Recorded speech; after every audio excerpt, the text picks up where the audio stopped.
Hello दोस्त, आप clear BPSC channel देख रहे हैं और यहाँ पे बीपीएससी के तैयारी से संबंधित सभी चीज़ की पूर्ण वीडियो डाला जाता है। आप लोग क्लियर बीपीएससी यूट्यूब चैनल को फॉलो कीजिए, शेयर कीजिए, सब्सक्राइब कीजिए ताकि आपके बीपीएससी की तैयारी में हेल्प मिल सके। और टेलीग्राम चैनल को ज्वाइन कीजिए। ये दोनों चीज़ बीपीएससी की तैयारी से संबंधित बहुत ही ज़्यादा इम्पोर्टेंट है। यूट्यूब चैनल पे हम current affair series 67th BPSC को टारगेट में रख के पूरा करवा चुके हैं। सिर्फ जुलाई का राष्ट्रीय अंतर्राष्ट्रीय बचा है जो 1-2 दिनों में आने वाला है।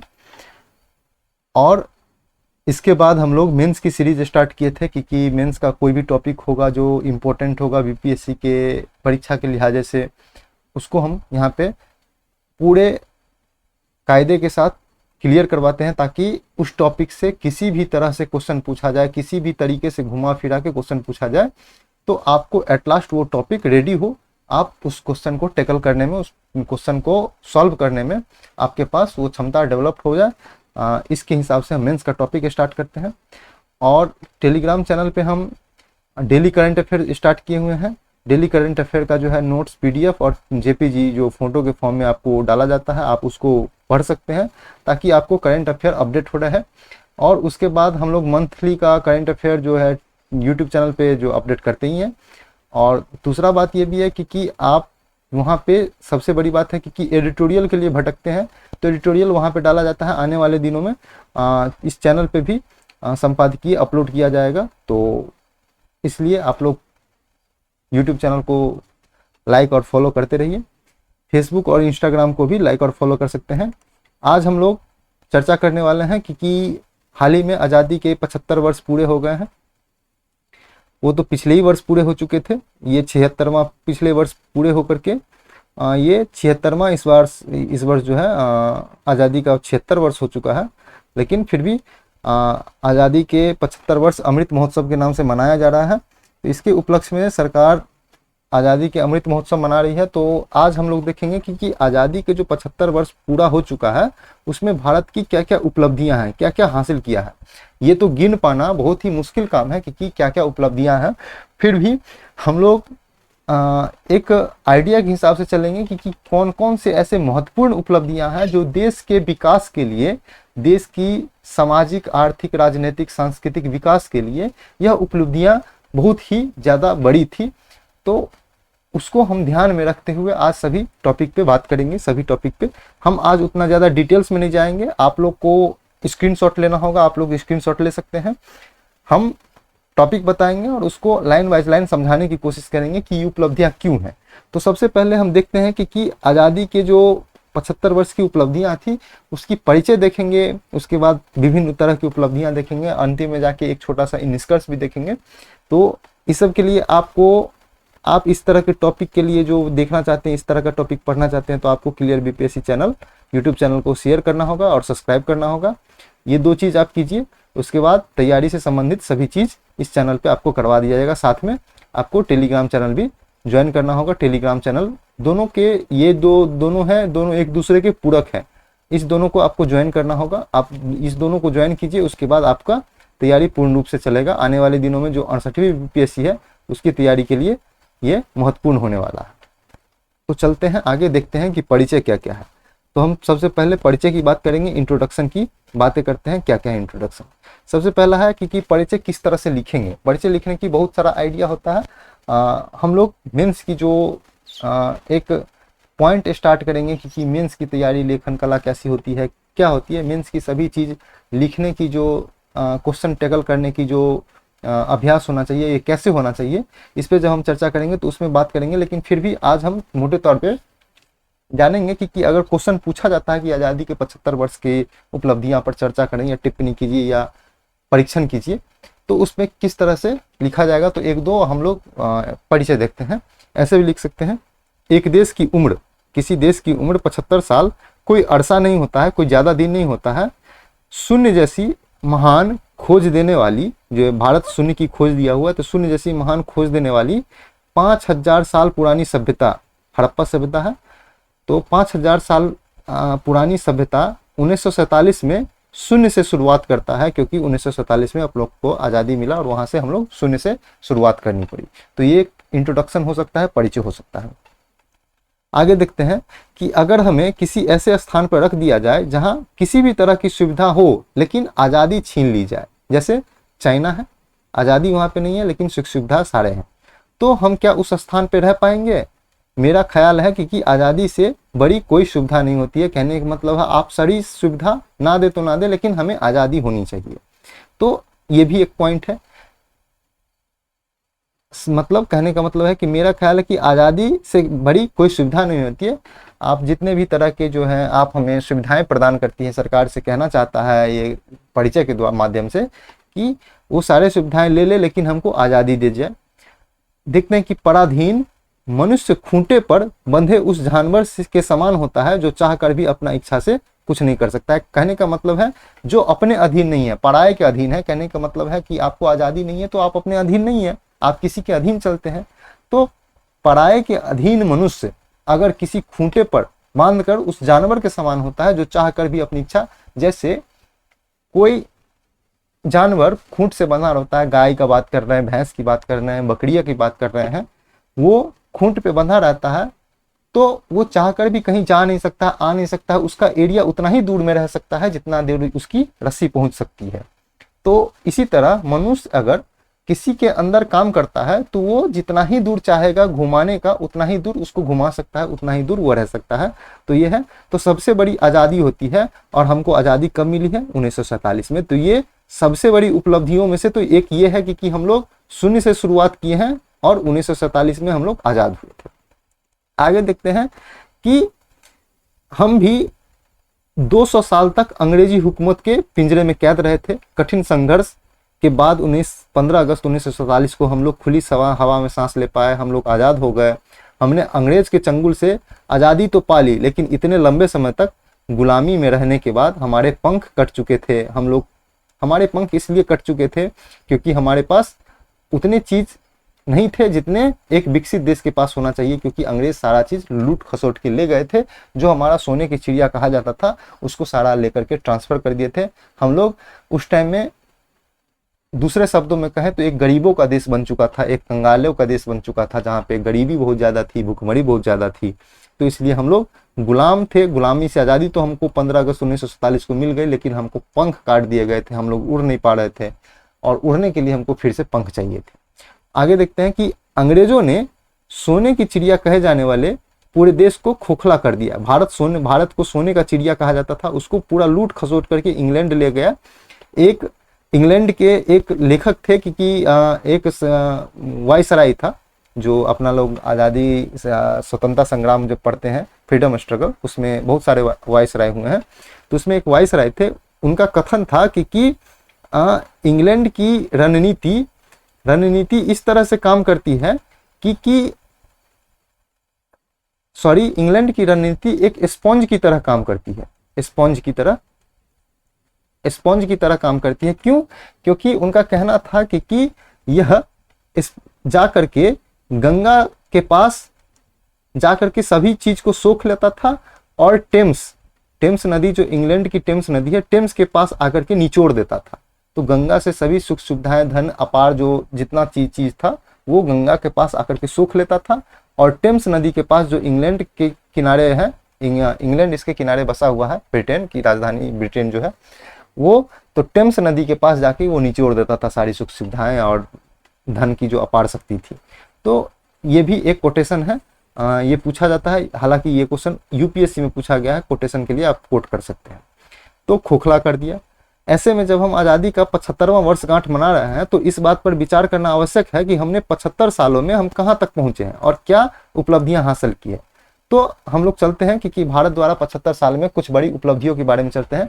कुछ की ही चर्चा करेंगे हम, क्योंकि सभी की चर्चा करना मुश्किल है, क्योंकि अगर गिनने की कोशिश करें तो 1000 भी कम पड़ जाएगा भारत की उपलब्धियों, क्योंकि भारत 75 वर्ष में इतनी ज़्यादा उपलब्धि है, इतनी तरक्की के साथ बढ़ा है, इसकी कोई जोर नहीं है। तो हम लोग कुछ ही की चर्चा करेंगे जो हमारे भारत के विकास के लिए सबसे ज़्यादा महत्वपूर्ण था। तो सबसे पहले देखते हैं कि देश का अपना संविधान बनाया गया था। सबसे पहला कदम था भारत स्वतंत्र भारत में सबसे बड़ी उपलब्धि तब हासिल की जब 26 जनवरी 1950 को हमारा अपना संविधान लागू हुआ। इसके साथ ही अंग्रेज के जमाने के जो गवर्नमेंट ऑफ इंडिया एक्ट था 1935 का, वो समाप्त हो गया। हालांकि इसकी बहुत सारे बात हमारे संविधान में है, शामिल किया गया, लेकिन इसको समाप्त हो गया और भारत एक गणराज्य बन गया। तो संविधान लागू होने के साथ ही भारत एक गणराज्य बन गया। भारत में संविधान ही सर्वोच्च है, ठीक है, और संविधान ही संप्रभु है। तो ये भी एक पीटी के पॉइंट से भी, मेंस के पॉइंट से भी, आप आज जो हम इसकी चर्चा कर रहे हैं, इसके हर लाइन में पॉइंट है, हर लाइन में आपको टॉपिक मिलेगा, हर लाइन में एक कीवर्ड है। आपको इसका 10% भी अगर याद रहे और यह क्वेश्चन आ जाए तो आप अच्छा से टैकल कर पाएंगे। और अगर यह क्वेश्चन 38 नंबर का पूछा जाएगा बीपीएससी में, तो हम दावे के साथ कह सकते हैं कि आप 25 से 30 प्लस नंबर आप आराम से लेके आ जाएंगे। तो इसलिए आप लोग देखिए और अच्छा से समझिए कि क्या होता है। तो भारत एक गणराज्य बन गया संविधान लागू होने के साथ, और भारत में संविधान ही सर्वोच्च है और संविधान ही संप्रभु है। हम लोग जब संविधान की जो बात कर रहे थे, जो लोग हमारा संविधान का क्लास हमारा देखे हैं या हमसे लिए हुए हैं, उनको पता होगा कि संविधान सर्वोच्च कैसे होता है और संविधान संप्रभु कैसे है। जो हमसे खास करके मेंस का क्लास लिए हुए हैं, उनको तो खासकर अच्छा खासा पता होगा कि संप्रभु संविधान और सर्वोच्च संविधान क्या है, इस दोनों के अंतर क्या है। ये क्वेश्चन यूपीएससी में पूछा जा चुका है और हम 1-2 बार मेंस में ये क्वेश्चन को अंतर के करके हम बताए भी थे। चाहे मौलिक अधिकार की बात हो या मूल कर्तव्य की बात हो, इसकी व्यवस्था संविधान में ही की गई है, ठीक है। तो आप लोगों को पता होगा फंडामेंटल राइट और फंडामेंटल ड्यूटी जो संविधान में है। भारत संविधान पर ही आधारित हमारा लोकतंत्र है। हमारा जो लोकतंत्र चल रहा है वो संविधान के आधार पर, इसी वजह से दुनिया के सबसे बड़े लोकतंत्र में, विश्व में अपनी प्रतिष्ठा और पहचान कायम किए हुए भारतीय संविधान। तो हम लोग का सबसे बड़ा उपलब्धि में अगर गिनना जाए तो सबसे पहला नंबर पे आएगा कि हम लोग अपना देश के संविधान को दे पाए थे बहुत जल्दी। कब? 26 जनवरी 1950 को। अगला उपलब्धि के बारे में देखते हैं कि हम लोग को जो उपलब्धि लिए, तो उस टाइम में अनाज की बहुत कमी थी, भुखमरी थी, अंग्रेज हम लोग को कंगाल करके छोड़ के गए थे। तो अनाज की कमी से लेकर के हम लोग कमी वाले दिन तक देखे थे और उससे लेकर के निर्यातक तक का सफर हम लोग देखे हैं। हम लोग अनाज दूसरे देशों को अब दोनों तरह से देखते हैं, बेचते भी हैं और उसके बाद हम लोग मुआवजा के तौर पे भी देते हैं। मुआवजा तो दूर की बात जाए, हम लोग सहायता के तौर पे देते हैं कि आप लीजिए, आपके देश में भुखमरी है। तो हम लोग भुखमरी से लेकर के, अनाज की कमी से लेकर के हम लोग निर्यातक तक का सफर कैसे पहुंचे हैं, इसकी बात देखते हैं कि अंग्रेजों ने कृषि व्यवस्था को इस हाल में पहुंचा दिया था कि आज़ादी के समय देश के पास न तो पर्याप्त अनाज था और ना ही अनाज उत्पादन के लिए आधारभूत सुविधाएं थी। जब हिस्ट्री पढ़ते हैं, हिस्ट्री में जो औद्योगिक विकास हुआ था और औद्योगिक जो है उपनिवेश का जो है शोषण हुआ था, उसमें हम लोग ये चीज अच्छे से चर्चा करते हैं हिस्ट्री में। तो पर्याप्त अनाज न था और न अनाज उत्पादन के लिए आधारभूत सुविधाएं थी। 1950-51 में केवल 5 करोड़ टन खाद्यान्न उपलब्ध था, उत्पादन होता था, जो कि 35 करोड़ जनसंख्या आज़ादी के समय जो थी उसको पेट भरने के लिए पर्याप्त नहीं था। स्थिति की गंभीरता का अंदाज इस बात से लगाया जा सकता है कि 15 साल बाद 1962 में हमारे प्रधानमंत्री जो लाल बहादुर शास्त्री थे, उन्होंने देश की जनता को एक वक्त उपवास रखने की नसीहत तक दे डाली थी, अपील की थी। और उन्होंने आह्वान किया था कि पेट पर रस्सी बांधे, साग सब्जी ज्यादा खाएं, सप्ताह में 1 दिन या 1 वक्त उपवास करें, देश को अपना योगदान दे या मान दे। कहने का मतलब है आप 1 वक्त कम खाएंगे तो किसी भूखे को, किसी गरीब को 1 वक्त का अनाज ज्यादा जाएगा। और उस वक्त हमारा देश जो है चीन के साथ युद्ध में बिजी था, तो उस समय से भी उस वक्त जो है हमारे कृषि पर बहुत बुरा प्रभाव पड़ा था। इसलिए भी लाल बहादुर शास्त्री जी का यह कथन था। आगे देखते हैं कि इस स्थिति से, अनाज की संकट से जल्द निपटने के लिए भारतीय नेताओं ने भूमि सुधार किया। पहला पॉइंट ये भी जो है हम बोले थे कि ना, आपको हर लाइन में एक जो है कीवर्ड है, एक पॉइंट छुपा हुआ है जिससे आप आधे पन्ना लिख सकते हैं। तो सबसे पहला हुआ कि भूमि सुधार हुआ, सिंचाई सुविधाओं का विस्तार हुआ। आप सिंचाई सुविधाओं में जितने भी योजना लागू की गई वो देख सकते हैं। कृषि की वैज्ञानिक विधियां व अनुसंधान को बढ़ावा दिया गया है। और सबसे बड़ी बात है कि हरित क्रांति, आपको पता होगा कि जो MS स्वामीनाथन जो है हरित क्रांति समेत बड़े कदम, एक और हरित क्रांति के साथ जो है श्वेत क्रांति भी बहुत ज्यादा इंपॉर्टेंट है। श्वेत क्रांति कौन लाए थे? वर्गीज कुरियन।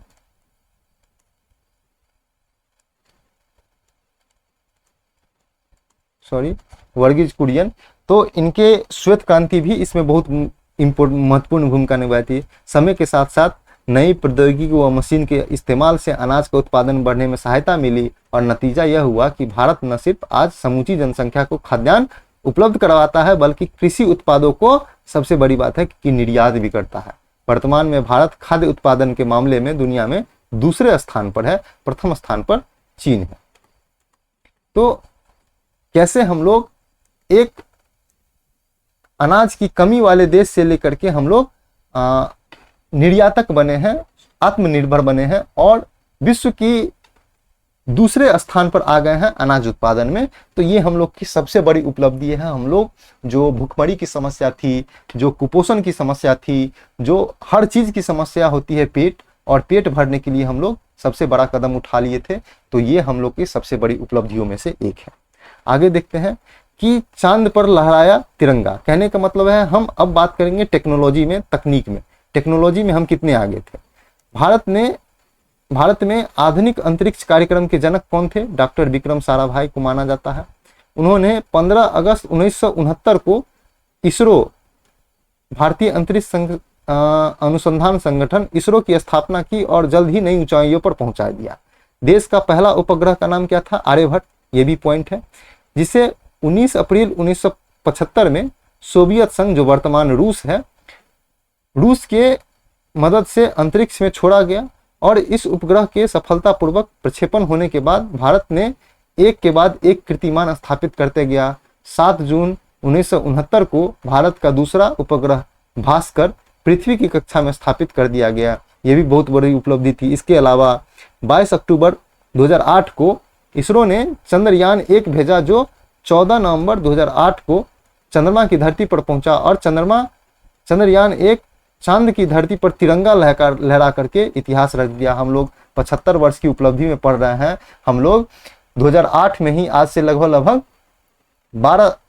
14 साल पहले हम लोग चंद्रमा के धरती पर तिरंगा, अपना भारत का जो तिरंगा है, जो हमारा देश का शान है, हम सभी भारतीयों का शान है, उसको हम लहरा दिए थे जाकर के। और चंद्रमा पर झंडा लहराने वाला भारत चौथा देश बन गया। चौथा देश किसके पास? यूएसए के बाद, प्लस रूस और प्लस चीन के बाद, इन 3 देशों के बाद भारत चंद्रमा पे झंडा लहराने वाला चौथा देश बन गया था 2008 में। यह जानकर आपको गर्व होगा कि चंद्रयान 1 ने ही चांद पर पानी की खोज की है। और साल 2014 में भारत मंगलयान को मंगल पे सतह पर उतार करके, मंगलयान भी मंगल की धरती पर उतार दिया। और 15 फरवरी 2017 को पीएसएलवी के द्वारा 104 उपग्रह को एक बार में अलग अलग कक्षा में प्रक्षेपित कर दिया गया। और इसी के साथ जो है भारत ये रिकॉर्ड करने वाला प्रमुख देशों में से एक बन गया है। तो आप लोग को पता होना चाहिए कि कैसे भारत इसमें एक महत्वपूर्ण उपलब्धि हासिल की है। आगे है कि यह सिलसिला रुका नहीं। 22 जुलाई 2019 को भारत ने चंद्र मिशन के चंद्रयान 2 को रवाना किया, लेकिन दुर्भाग्यवश इसका जो है लैंडर विक्रम का लैंडर का नाम था विक्रम, उससे संपर्क टूट गया और चांद की जो दक्षिणी ध्रुव पर जो यात्रा थी वो अधूरी रह गई। फिलहाल हमारा जिज्ञासा का परिणाम यह है कि आज हम अंतरिक्ष के क्षेत्र में इतनी बड़ी उपलब्धियां हासिल कर चुके हैं। अब बात है कि इसरो अब जो है मिशन गगनयान पे भी काम कर रहा है। गगनयान में भारत से अंतरिक्ष यात्री को अंतरिक्ष में भेजा जाएगा, भेजने की योजना है। और वर्तमान में अंतरिक्ष क्षेत्र में निजी क्षेत्र की भागीदारी भी सुनिश्चित की जा रही है, जिससे अंतरिक्ष खोज में तेजी ला सके। हम लोग आने वाले दिनों में अंतरिक्ष में भारतीय नागरिक को, भारत के जो है मानव मिशन को भेजेंगे और निजी क्षेत्र के सहयोग से और ज्यादा भागीदारी के साथ भारतीय अंतरिक्ष क्षेत्र को बढ़ाएंगे। तो टेक्नोलॉजी के मामले में जो विश्व स्तर पर भारत ने नाम कमाया है, अपना जो उपग्रह को प्रक्षेपित करके, जो अंतरिक्ष में जो खोज करके, अनुसंधान करके टेक्नोलॉजी में कितना आगे है, इसमें हम लोग देखे हैं। ये भारत की विश्व में बहुत बड़ा नाम पहचान दिया है। आगे देखते हैं कि आधुनिक हथियार वो उपकरण से भारतीय लैस सैन्य बल है। विषम परिस्थितियों में भारत की अखंडता को रक्षा करने वाली भारतीय सेना का गठन ब्रिटिश काल में हुआ था। लेकिन आज़ाद भारत में 1962 में भारतीय सेना के पास पर्याप्त आधुनिक हथियार नहीं थे जब चीन के साथ भारत का युद्ध हो रहा था। नतीजतन 1962 में भारत चीन के युद्ध में भारत को हार का सामना करना पड़ गया था। उसी दौरान एहसास हुआ था कि भारतीय सेना को मजबूत करने के लिए आधुनिक हथियार व उपकरण बेहद जरूरी है। तो अब इसके लिए क्या किया गया, तो इसके लिए देखते हैं कि 1962 के बाद भारतीय सैनिक की संख्या 5,50,000 थी, उसको बढ़ा करके 8,25,000 कर दिया गया। टोटल कहने का मतलब है कि 2,75,000 की सैनिक तुरंत के तुरंत बढ़ाई गई भारतीय सेना में चाइना से हार के बाद।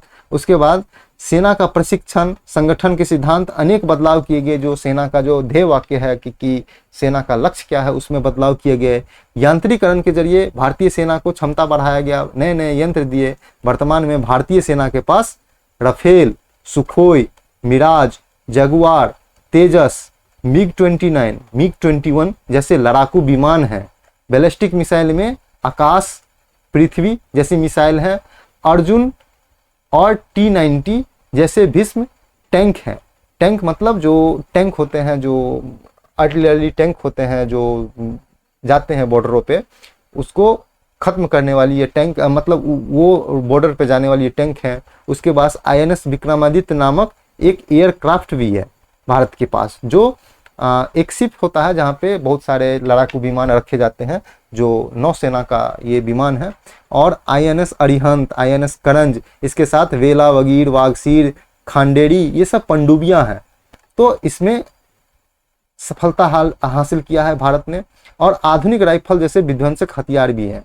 सबसे बड़ी बात है कि महिलाओं को सशस्त्र सेना में शामिल करना भी भारत की सबसे बड़ी उपलब्धियों में से एक गिना जाए तो ये है कि भारत के महिलाओं को अब सशस्त्र बल में शामिल किया जा रहा है। आगे देखते हैं कि भारत में महिलाओं ने 4 दीवारी से अंतरिक्ष तक की यात्रा कैसे की। आजादी के 7 दशक के सफर में महिलाओं की जीवन क्रांतिकारी में बदलाव आए। बड़ी बात है कि पिता की संपत्ति में बेटियों को बेटों के बराबर हक मिला दिया गया है। तो यह सब एक विकसित देश की निशानी है कि बेटों के समान बेटियों के हक देना वो भारत ने दिया है। जबकि भारत अभी विकासशील देश है, विकसित देश है नहीं, फिर भी भारत ने यह बराबरी का मौका बेटियों को दिया है। दिलाने वाले कानूनी अधिकार समेत सभी प्रावधान किए गए हैं। साथ ही महिलाओं की जो 3 तलाक की कुप्रथा थी उसके बंधनों से छुटकारा दिया गया और महिलाओं को आज़ादी दिलाने की दिशा में महत्वपूर्ण कदम उठाया गया है। तो महिलाओं की आज़ादी है। आगे देखते हैं कि आज देश की महिलाएं घर की 4 दीवारी से बाहर निकलकर बहुआयामी विकास में अपना बहुमूल्य योगदान दे रही हैं।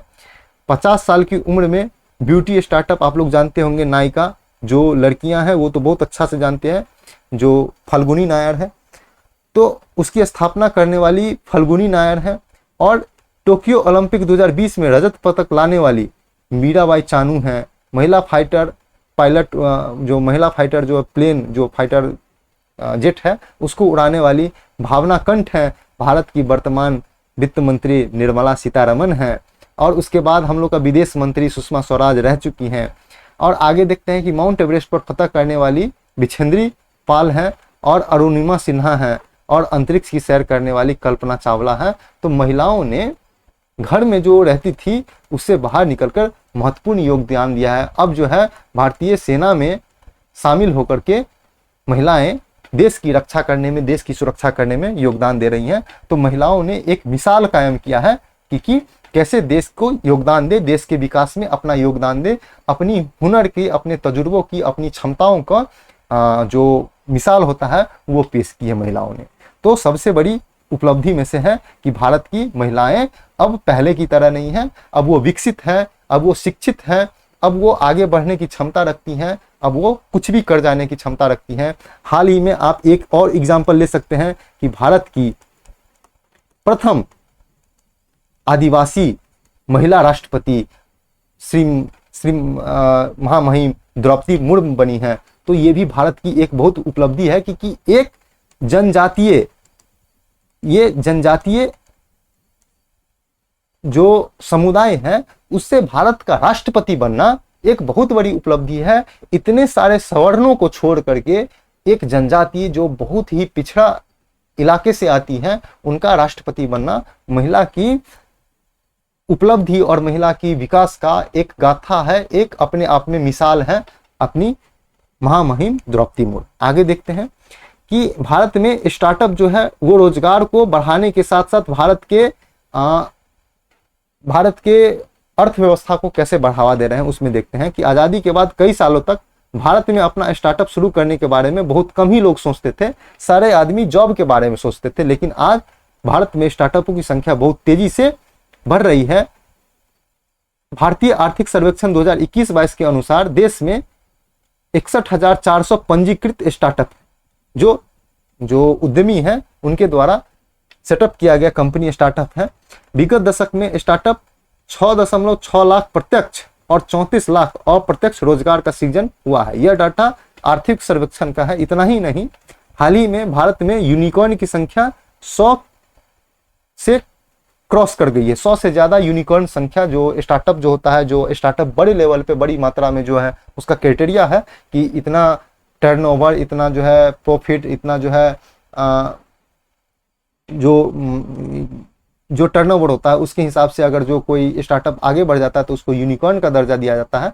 तो हाल ही में भारत में यूनिकॉर्न की संख्या 100 से ज्यादा होगी। जानकर अच्छा लगेगा कि भारत अमेरिका और चीन के बाद दुनिया का तीसरा सबसे बड़ा स्टार्टअप हब है। तीसरा सबसे बड़ा स्टार्टअप हब कौन है? तो अमेरिका और चीन के बाद भारत है। आगे देखते हैं कि साल 2020 में इन स्टार्टअप में भारतीय अर्थव्यवस्था में 10 अरब अमेरिकी डॉलर का कारोबार किया, जो 2021 में बढ़कर 24 अरब अमेरिकी डॉलर हो गया था। तो स्टार्टअप के क्षेत्र में भारतीय ने बहुत बड़ा योगदान देता है।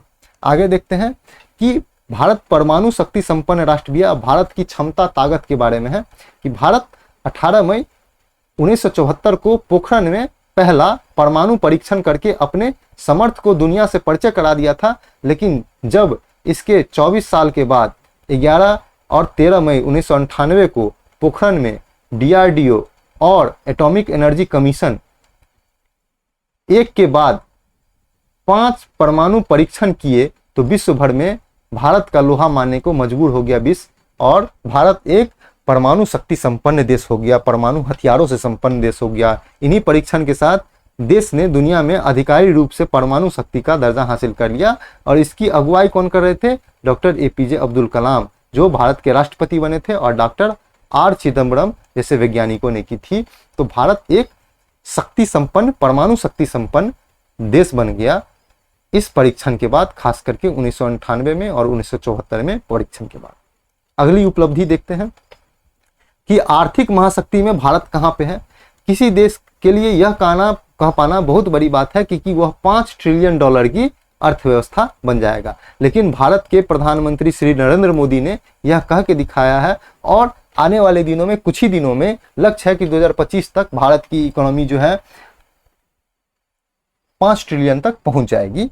तो भारत का यह लक्ष्य प्रधानमंत्री नरेंद्र मोदी ने दिया है, तो यह कह पाना भी बहुत बड़ी बात है। लेकिन अभी भारत की इकोनॉमिक जो है लगभग 3 ट्रिलियन डॉलर की है, लेकिन 2 ट्रिलियन डॉलर 2025 तक बनाने की क्षमता रखती है। भारत के पास क्षमता है, भारत के पास वो शक्ति है कि भारत 5 ट्रिलियन डॉलर की अर्थव्यवस्था बन सकती है। आर्थिक शक्ति की बात के चलते हर देश चीन के बाद भारत की ओर देखने लगता है। महज 7 दशक में, जो 70-75 वर्ष, जो 7 दशक है, उसमें एक भूखा और गरीब भारत दुनिया की 5वीं सबसे बड़ी अर्थव्यवस्था आज के डेट में है। एक जीरो से शुरू करने वाली जो भारतीय अर्थव्यवस्था थी, आज विश्व की 5वीं सबसे बड़ी अर्थव्यवस्था है। कैसे? एक भूखा और गरीब भारत का देश, क्योंकि भारत के लोग बहुत मेहनती हैं, भारत के लोग बहुत ही पोटेंशियल हैं, भारत के व्यक्ति नागरिक के बीच बहुत ही क्षमता है।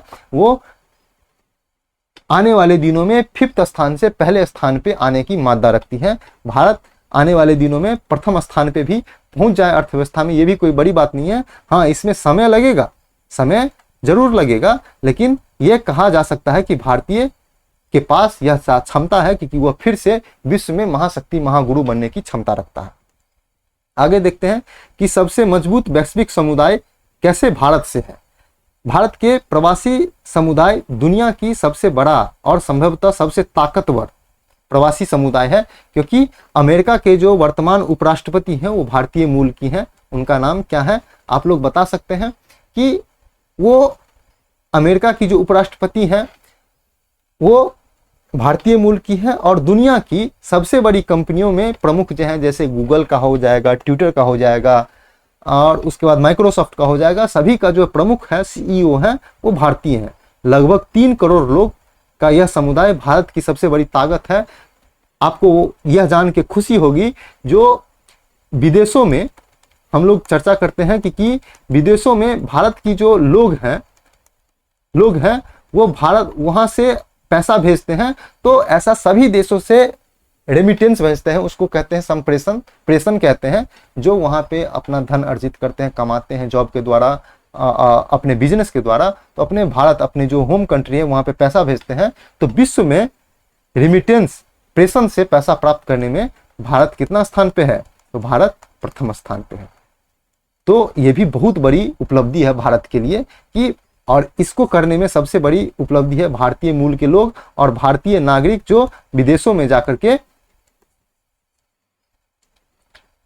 प्रेषण भारत भेजते हैं, वहां पे अपना योगदान दे करके, अपनी क्षमता दिखा करके भारत अपना प्रेषण भेजते हैं। उसके बाद देखते हैं कि भारत धनी लोगों में, सबसे धनी लोगों में भारतीय हैं। भारत की बड़ी उपलब्धि है कि मुकेश अंबानी और गौतम अडानी समेत कई भारतीय दुनिया की सबसे धनी लोगों की सूची में है। सबसे ज्यादा करोड़पति भारत से अब बन रहे हैं, लेकिन यह उपलब्धि आधी है। आधी क्यों है? कि आज भी इतने अमीर लोगों के होने के बावजूद भारत देश गरीब है, गरीबों का देश है, विकासशील देश है। क्योंकि आपको पता होगा कि विश्व में दूसरा बात है कि एशिया में चाइना इतना बड़ा विकसित और टेक्नोलॉजी का जो देश है, उससे बड़ा जो करोड़पति है, उससे भी धनी करोड़पति हमारे गौतम अडानी और मुकेश अंबानी हैं। हालांकि गौतम अडानी तो अब विश्व में चौथे पायदान पे पहुंच गए हैं। विश्व में सबसे चौथे धनी लोगों में गौतम अडानी जी का नाम गिना जा रहा है और अंबानी जी भी टॉप 10 में शामिल है। एशिया में सबसे धनी लोगों में गौतम अडानी प्रथम स्थान पे है और मुकेश अंबानी भी दूसरे स्थान पे है, और विश्व में गौतम अडानी तो 4th स्थान पे, 4th पोजीशन पे आ गए हैं। तो ये भी बहुत है। लेकिन इतने गरीब, इतने अमीर होने के बाद, इतने देश अमीर होने के बाद भारत गरीबों का देश है। भारत अभी भी गांव में बसता है। तो इतने धनी लोगों के बाद भी भारत के गरीबों की संख्या 75 साल में कम नहीं हुई है, हालांकि बढ़ी है। 1947 में 80% भारतीय गरीब थे और यही स्थिति आज भी है। 22% है, लेकिन ये आंकड़ा 22% ऐसे ही दिखाया जाता है कि 22% है, लेकिन सही मायनों में अगर देखें तो यह आंकड़ा कुछ ज्यादा है।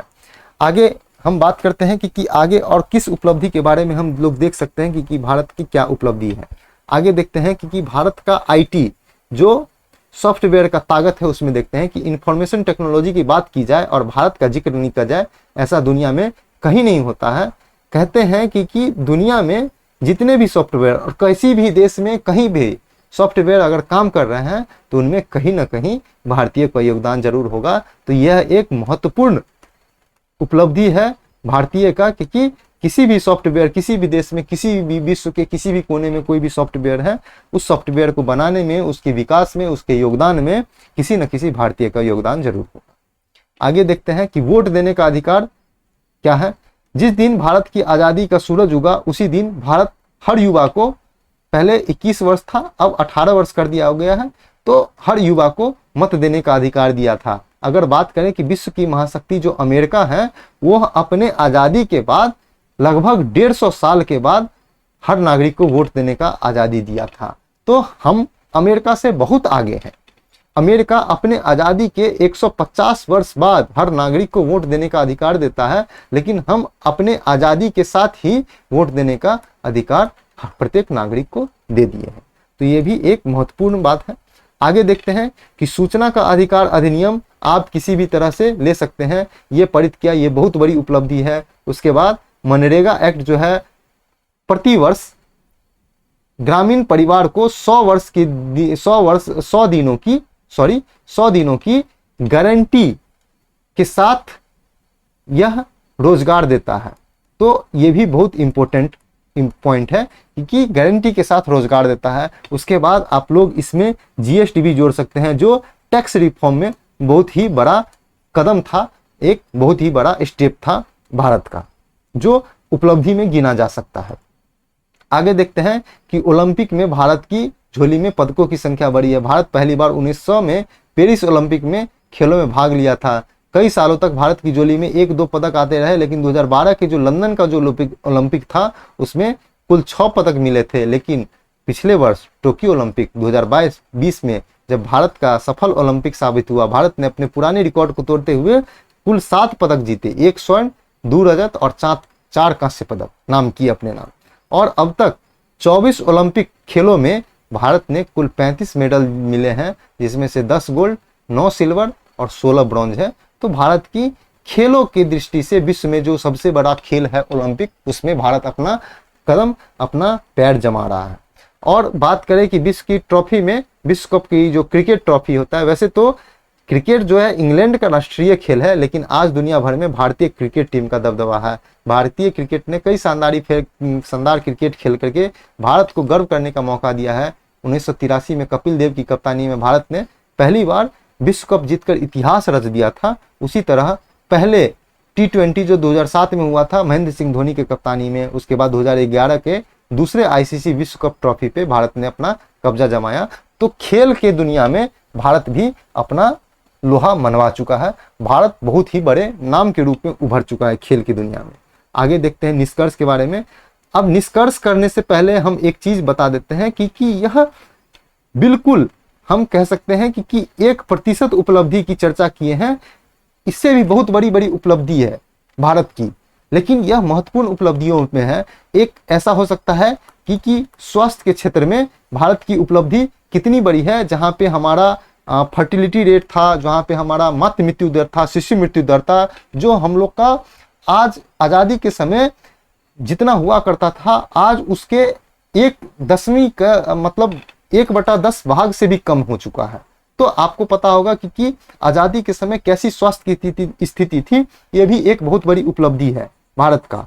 स्वास्थ्य के बाद हम लोग शिक्षा की बात करें तो शिक्षा के हम लोग का जो आजादी हुआ था उसमें शिक्षा का रेट जो था हम लोग का लगभग 50% से कम था। लेकिन आज हम लोग जो साक्षर है, साक्षरता दर है भारत में लगभग 70% से ऊपर चला जा चुका है। तो आप लोग देख सकते हैं कि 75 वर्ष में हम लोग कितनी बड़ी योगदान, कितनी बड़ी महत्वपूर्ण है, ये बेसिक चीज है। हम लोग बात करते हैं कि इंफ्रास्ट्रक्चर की बात करें तो आज से लगभग 75 वर्ष पहले भारत के पास ना तो सड़क अच्छा था, ना कोई बंदरगाह अच्छा था, ना हमारे पास उतने ज्यादा एयरपोर्ट थे, और ना ही हमारे पास कोई पुल कनेक्टिविटी के लिए था। लेकिन आज हमारे पास विश्व की सर्वश्रेष्ठ सड़क है, बंदरगाह की कोई कमी नहीं है, हमारे पास एयरपोर्ट बहुत ज्यादा है और विश्व स्तरीय एयरपोर्ट है। और आपको पता होगा कि विश्व में सबसे लंबा पुल में से एक भूपेन हजारिका पुल, जो असम में ब्रह्मपुत्र नदी पर बना हुआ है। तो आपको पता होगा लगभग 10 किलोमीटर का पुल बनाया जा चुका है। तो ये भी एक बहुत बड़ी उपलब्धि है। हम लोग हाल ही में, अभी उद्घाटन तो नहीं हुआ है, लेकिन चिनाब नदी पर विश्व का सबसे ऊंचा रेलवे पुल बनाया जा रहा है, जो एफिल टावर से भी ऊपर ऊंचा है। तो ये भी बहुत बड़ी उपलब्धि है भारत के लिए। भारत ने महत्वपूर्ण नदी जोड़ो परियोजना लागू की है, संघवाद के क्षेत्र में काम किया है। तो बहुत सारी उपलब्धियां हैं। उतनी उपलब्धियां गिनाया जाए अगर अच्छे आदमी को, तो गिनाते गिनाते पूरे दिन बीत सकता है। इतनी बड़ी उपलब्धियां हैं भारत के 75 वर्ष के। हम लोग तो अभी बहुत कम चर्चा किए हैं। हम लोग के पास टेक्नोलॉजी नहीं था, मोबाइल नहीं था, सब कुछ नहीं था। आज विश्व का सबसे बड़ा टेक्नोलॉजी हब में, सॉफ्टवेयर इंजीनियरिंग में, सॉफ्टवेयर में अगर कहीं पर नाम लिया जाता है तो भारत आता है। तो ये भारत की उपलब्धियां हैं। तो उपलब्धियां कितनी भी कही जाए, सभी कम पड़ जाएगा भारत की इस उपलब्धियों के पीछे। तो कितना उपलब्धियां का नाम लेंगे? आप लोग का अगर क्वेश्चन आए, आप कुछ भी लिखे भारत के बारे में, वो उपलब्धियां कम होगी। तो बहुत बड़ी उपलब्धियां हैं कि हम लोग एक सफल लोकतंत्र भी है, ये भी एक बहुत बड़ी उपलब्धि है। देखते हैं कि किसी तरह हमारे पड़ोसी म्यांमार है, हमारे पड़ोसी पाकिस्तान है, हमारे पड़ोसी श्रीलंका है, हमारे पड़ोसी जो बहुत सारे देश हैं, जहाँ पे नेपाल है, वहाँ पे आए दिनों तख्ता पलट हो जाता है। तो हम लोग एक सफल लोकतंत्र भी है।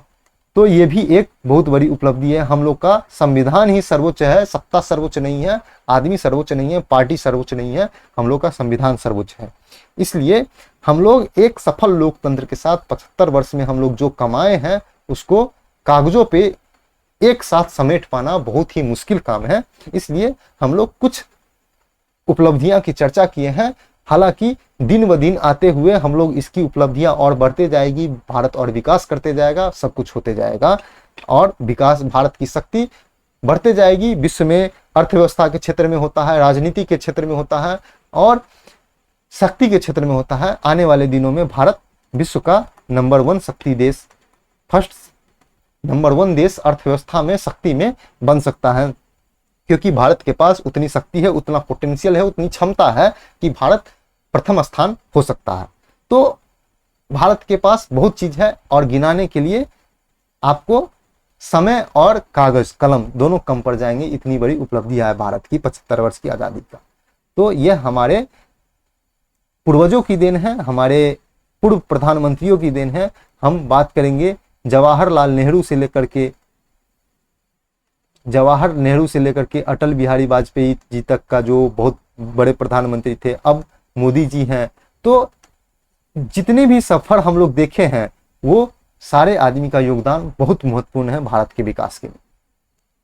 आगे देखते हैं कि इसके अलावा आजादी के 75 सालों में हमने शिक्षा, स्वास्थ्य, भारतीय बैंकिंग क्षेत्र में, परिवहन सेवा में, इंटरनेट कनेक्टिविटी में, आज दुनिया की सबसे सस्ते इंटरनेट कनेक्टिविटी भारत में दिया जाता है, मीडिया सहित कई क्षेत्रों में अमूलचूल परिवर्तन हुए हैं। हम लोग निष्कर्ष की बात कर रहे हैं।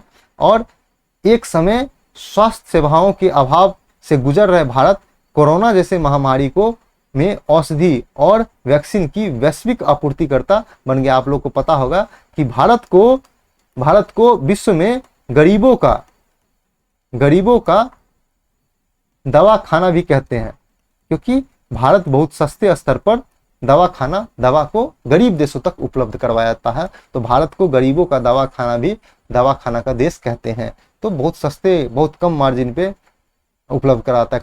कोरोना जैसे महामारी में भी औषधि, वैक्सीन का निर्माण में वैश्विक आपूर्ति करने में भारत का एक महत्वपूर्ण योगदान था। तो एक बड़ी उपलब्धियां हैं, हमें अपनी इन उपलब्धियों पर गर्व करना चाहिए। लेकिन इन सब के बीच प्रधानमंत्री जवाहरलाल नेहरू द्वारा कही गई एक बात नहीं भूलना चाहिए। कहे थे कि जिस उपलब्धि की हम खुशियां मना रहे हैं, हम लोग बात कर रहे हैं कि 1947 में आज़ादी की, हम लोग आज़ादी की जो खुशियां मना रहे हैं वो नए अवसर खुलने के लिए केवल एक कदम मात्र है। इससे भी बड़ी जीत और उपलब्धियां हमारा इंतजार कर रही है। आने वाले दिनों में जितना भी विकास होगा, इस 75 वर्ष में जितना भी विकास हुआ, हम लोग को सबसे बड़ी उपलब्धियां पर गर्व करने की बात है। उपलब्धियां पर हम इंतजार कर रही है। भविष्य में हमें आराम नहीं करना है, नहीं चैन से बैठना है, बल्कि लगातार कोशिश करते रहना है। हम लोग अभी तक 75 वर्ष में जितने भी उपलब्धियां लिए हैं वो हम लोग के गर्व करने की बात है, सोचने की बात है, समझने की बात है। ये बहुत कम उपलब्धियों की चर्चा हम किए हैं, लेकिन भारत की उपलब्धियां इतनी ज्यादा है कि उसको एक वीडियो में, एक दिन में समेट पाना, एक कागज कलम से समेट पाना बहुत ही मुश्किल काम है। तो आज के लिए तो इतना था। आप लोग ये जो उपलब्धियां देख रहे थे वो क्लियर बीपीएससी चैनल पे आप लोग देख रहे थे। और ऐसे टॉपिक जो मेंस के टॉपिक हैं, बीपीएससी के मेंस के टॉपिक से ओरिएंटेड है, इसके लिए आपको यूट्यूब चैनल को शेयर करना होगा, सब्सक्राइब करना होगा, टेलीग्राम चैनल को भी शेयर सब्सक्राइब करना होगा। आप लोग करते रहिए। यहाँ पे डेली करंट अफेयर, न्यूज़पेपर का कटिंग और एडिटोरियल हिंदी अंग्रेजी में अलग अलग अवेलेबल कराया जाता है, जो बीपीएससी के लिहाज से बहुत इंपॉर्टेंट है। और यहाँ पे आप लोग करंट अफेयर सीरीज जो 67वीं बीपीएससी की तैयारी कर रहे हैं, उसकी पूर्ण करंट अफेयर सीरीज यहाँ पे पूरा करवाया जा चुका है, जिसमें हम दावा करते हैं कि 90 से 95% का क्वेश्चन हमारे वीडियो से आएंगे। तो आप लोग एक बार फॉलो करके देखिए, एग्जाम होने के बाद आपको पता चल जाएगा कि हमारा वीडियो कितना ज़्यादा महत्वपूर्ण था। तो इसके लिए आप लोग देखते रहिए क्लियर बीपीएससी चैनल। अगर किसी को किसी तरह की समस्या हो बीपीएससी से संबंधित, तो आप हमसे संपर्क कर सकते हैं और आप लोग टेलीग्राम पे मैसेज कर सकते हैं, व्हाट्सएप पे मैसेज कर सकते हैं या कॉल भी कर सकते हैं। आप लोग को उसकी समस्या का समाधान किया जाएगा। तो आप लोग देखते रहिए, शेयर करते रहिए, सब्सक्राइब करते रहिए। आज के लिए इतना ही। Thank you so much.